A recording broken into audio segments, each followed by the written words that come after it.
السلام علیکم ورحمۃ اللہ وبرکاتہ۔ قرآن پاک میں 4 مقامات ایسے ہیں جہاں صاد کے اوپر چھوٹا سا سین لکھا جاتا ہے، تو ہم وہاں پر کنفیوز ہوتے ہیں کہ اب یہاں پر ہم صاد پڑھیں یا پھر سین پڑھیں۔ تو آئیے آج ہم سیکھتے ہیں کہ ہم ان آیات میں صاد پڑھیں گے یا پھر سین پڑھیں گے۔ سب سے پہلے نمبر 1 مقام ہے سورۃ البقرہ کی آیت نمبر 245، دوسری جگہ ہے سورۃ الاعراف آیت 69، تیسری جگہ ہے سورۃ الغاشیہ آیت 22، اور چوتھی جگہ ہے سورۃ طور آیت نمبر 37۔ سب سے پہلے ہم دیکھتے ہیں سورۃ البقرہ کی آیت نمبر 245، واللہ یقبض ویبسط۔ اب یہاں پر آپ دیکھیے کہ صاد کے اوپر چھوٹا سا سین لکھا ہوا ہے۔ اب ہمیں کیسے پتہ چلے گا کہ ہم نے صاد پڑھنا ہے یا پھر سین پڑھنا ہے؟ اب یہ فرق بھی صرف وہی لوگ جان سکیں گے جو کہ صاد اور سین کو پڑھنا جانتے ہوں گے۔ ہم دیکھتے ہیں کہ ہم نے سین کو کس طرح سے پڑھنا ہے۔ سین سیٹی والے حروف میں سے ہے۔ جب ہم سین کو ادا کرتے ہیں تو ہلکی سی سیٹی کی آواز آتی ہے، اور زبان کی نوک سے جب اوپر اور نیچے کے اگلے دونوں دانت آپس میں ملیں گے تو پھر سین ادا ہوگا۔ سین باریک حروف میں سے بھی ہے، اس کو باریک بھی پڑھتے ہیں۔ اب ہم صاد کو دیکھتے ہیں۔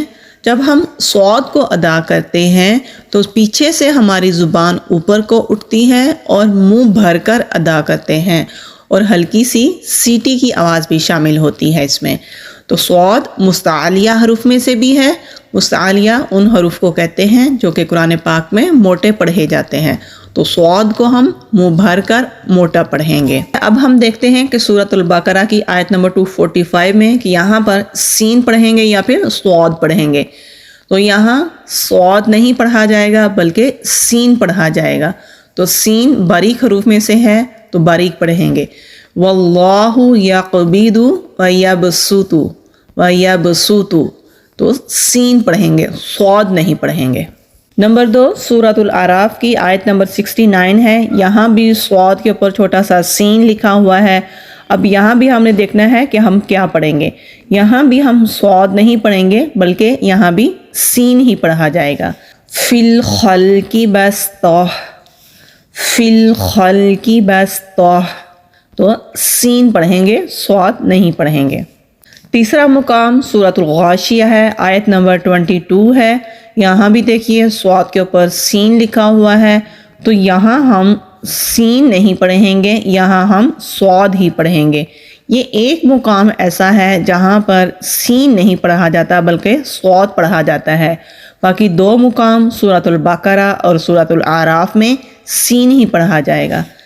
لست علیہم بمسیطر، لست علیہم بمسیطر، یہاں ہم نے صاد پڑھنا ہے، یہاں ہم نے سین نہیں پڑھنا۔ یہ 4 مقام آپ یاد کر لیجئے۔ صرف 4 ہی تو مقامات ہیں، کوئی زیادہ مقامات نہیں ہیں کہ آپ کو مشکل پیش آئے گی۔ چند ایک دفعہ آپ غور کریں گے تو پھر آپ کو ہمیشہ کے لیے یاد ہو جائے گا، یا پھر آپ نشاندہی کے لیے اوپر کچھ نشان بھی لگا سکتے ہیں، مارک وغیرہ بھی کر سکتے ہیں، تاکہ آپ کو یاد رہے کہ صرف سورۃ الغاشیہ میں ہم نے صاد پڑھنا ہے، سین نہیں پڑھنا۔ چوتھا مقام سورۃ طور میں آیت نمبر 37 میں ہے۔ یہاں بھی صاد کے اوپر سین لکھا ہوا ہے۔ یہ قرآن پاک میں واحد مقام ہے جہاں آپ صاد پڑھنا چاہیں تو صاد پڑھ سکتے ہیں، اگر آپ سین پڑھنا چاہیں تو سین پڑھ سکتے ہیں، یعنی کہ یہاں پر دونوں طریقوں سے پڑھنا جائز ہے۔ تو صاد کے ساتھ کیسے پڑھیں گے؟ ام ہم المسیطرون، ام ہم المسیطرون، یا ہم نے صاد کے ساتھ پڑھا، ابھی ہم سین کے ساتھ پڑھیں گے۔ ام ہم المسیطرون، ام ہم المسیطرون۔ مجھے امید ہے کہ انشاءاللہ آپ کو سمجھ آ گئی ہوگی کہ کہاں ہم نے سین پڑھنا ہے اور کہاں صاد پڑھنا ہے۔ سورۃ البقرہ کی آیت نمبر 245 میں ہم سین پڑھیں گے، سورۃ الاعراف کی آیت نمبر 69 میں ہم سین پڑھیں گے، سورۃ الغاشیہ کی آیت نمبر 22 میں ہم صاد پڑھیں گے، جبکہ سورۃ طور کی واحد آیت ہے 37 آیت ہے جس میں ہم سین اور صاد دونوں پڑھ سکتے ہیں۔ تو یہ 4 مقامات ہیں، ان کو آپ یاد کر لیجئے۔ قرآن پاک میں صرف یہ 4 مقامات پر ہی نشاندہی کی گئی ہے، چند ایک بار پڑھنے سے آپ کو بھی انشاءاللہ یاد ہو جائے گا۔ اللہ تعالیٰ سے دعا کرتے ہیں کہ اللہ تعالیٰ قرآن پاک کو ہمارے لیے پڑھنا، سمجھنا، سیکھنا اور عمل کرنا آسان کرے۔ آمین۔ السلام علیکم ورحمۃ اللہ وبرکاتہ۔